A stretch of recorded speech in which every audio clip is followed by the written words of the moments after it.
to review the state of the Kenyan nation and take stock of key developments that are at the center of public conversation in the country. We reviewed the budget cycle and the impact of the Finance Act this far as we approach a new financial year. We looked at the hot issue of the distribution of fake fertilizer to Kenyan farmers by none other than the government of Kenya itself. The status of the several court cases by Azimio against the government, or cases concerning Azimio one way or the other, and the implementation status of the NADCO report. The PG also reflected on the life, times, and contribution of the late General Francis Ogolla, the immediate former Chief of Defense Forces, and his untimely demise. The meeting also deliberated on the economic circumstances Kenyans find themselves in against the backdrop of sponsored state propaganda that seeks to make people believe that the situation has improved and that life is better.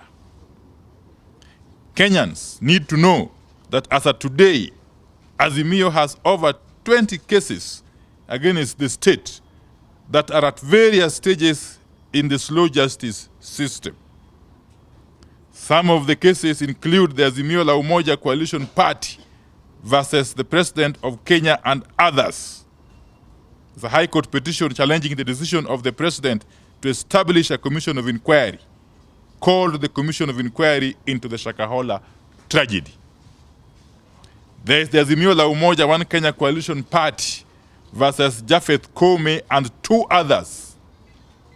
The High Court petition seeking for the doctrine and principles of command responsibility to be declared applicable and applied to the members of the National Police Service in the process of the discharge of their duties. We also have the Azimio One Kenya Coalition versus Jubilee Party of Kenya and another. It's a High Court petition challenging the decision of the respondent. I think it's against Parliament, the Speaker. Yeah.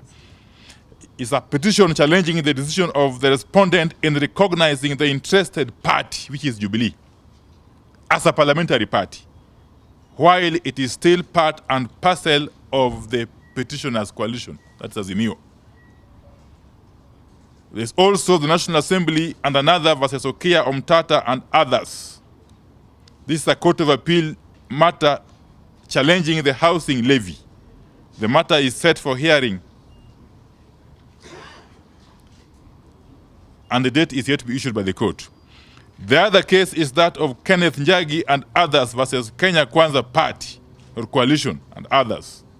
It's a petition challenging the ruling by Honorable Moses Wetangula, the Speaker of the National Assembly, on the question of which is the majority and minority parties in Parliament or in the National Assembly. There is the Guyo Ali Guracha and others versus Hono Abdi Guyo and others. It's a petition challenging the defection of Isiolo County governor and his deputy from Jubilee to the UDA party, whether the governor and his deputy are deemed to have resigned and relinquished their positions as a result of the defection. Finally, we have got Jeremiah Kioni versus the Office of the Registrar of Political Parties and the Jubilee Party and 14 others. It's an appeal from the majority decision of the PPDT, in which PPDT complaint, in which it was upheld that the decision of the Jubilee Party National Disciplinary Tribunal, ratified by the party NEC, ousting the complainant from his position as a Jubilee SG and revoking membership to Jubilee Party. Just to mention but a few, really. Together, these cases provide a clear pattern of the slow pace of the hearing and conclusion of cases, especially where the state is a subject and senior government officials are involved. We are staring at a clear case of justice delayed and justice denied. On the death of General Ogolla, the parliamentary group shared deep condolences with his family and the families of all those who perished together with him. Further, the PG called for a judicial inquest into the accident and death as opposed to mere investigation led by the military that is close to civilians. We also demand that families of the victims be independently represented in the investigation and inquest. I must hasten to add that we have authorized Honorable Anthony Oluoch and Senator Enoch Wamboa to lead a process of establishing a parliamentary inquiry, a joint parliamentary inquiry involving both the Senate and the National Assembly into the unfortunate death of General Ogolla. Already, we are seeing worrying signs. We have noted that Mr. Ruto set up a separate investigation team away from the one gazetted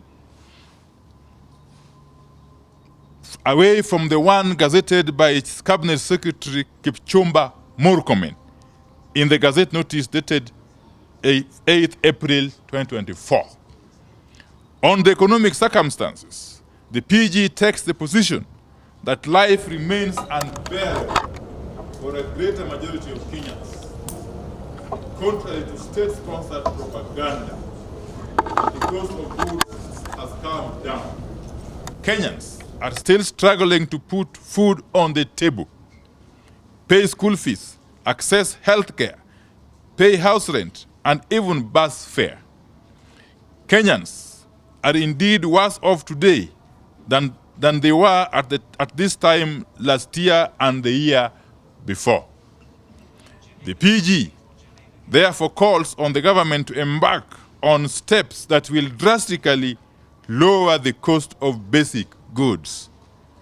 Kenya Kwanza promised that unga would come down to Kenya shillings 100 or less per kilogram.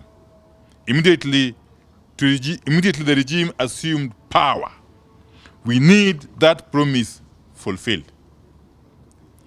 On nearly all these issues, the meeting came to the sad conclusion that as a country, we are dealing with an unprecedented case of corruption in government and state capture by people in and out of government. State capture and corruption are at the center of the problems we are grappling with as a people. From high taxes, to low investments, to provision of basic services like distribution of fertilizers. Looking at the budget cycle, this meeting was able to establish a clear case of laws being made with the sole aim of benefiting individuals and their businesses at the expense of the economy and the masses. On the case that featured prominently at this meeting, or one case that featured prominently at this meeting is that of the Export and Investment Promotion Levy, introduced in the Finance Act of 2023.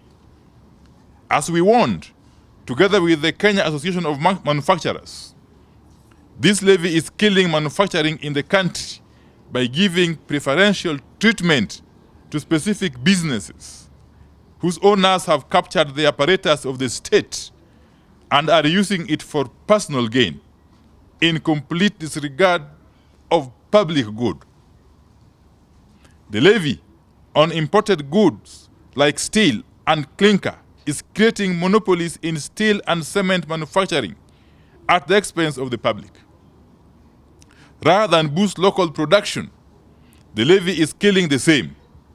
It is killing jobs, and it is making products like steel and cement extremely expensive. The mindset that gave birth to this levy is similar to the one that saw the government distribute fake fertilizer to our own farmers. These are manifestations of state capture and corruption at their worst. They are part of the problem that is making foreign firms lose out on businesses and contracts in Kenya because the top government officials are involved in corruption, including bribery and open kickbacks. It's becoming very clear that unless firms willing to pay bribes and those with political godfathers high up in government, it is becoming very clear that only firms willing to pay bribes and those with political godfathers high up in government will remain and thrive in Kenya, while others close shop or relocate to neighboring countries. This meeting has therefore strongly called on the government to repeal and abolish the Export and Investment Promotion Levy and also crack down on corruption within its ranks. The levy and the corruption that enabled it is making Kenya to lose investment from businesses and countries that do not participate in corrupt activities. Recently, the Ethics and Anti-Corruption Commission listed the ministries of Interior, Health, and Transport as the most corrupt. The survey showed that the size of the average bribe doubled in 2023. This meeting has called on EACC to go beyond releasing surveys and swing into action. We need bold action to make corruption an expensive affair for businesses and public officers. The meeting concluded that the case of fake fertilizer being distributed to farmers by none other than the government of Kenya is an ideal place to begin showcasing our commitment to fighting runaway corruption and state capture as a country.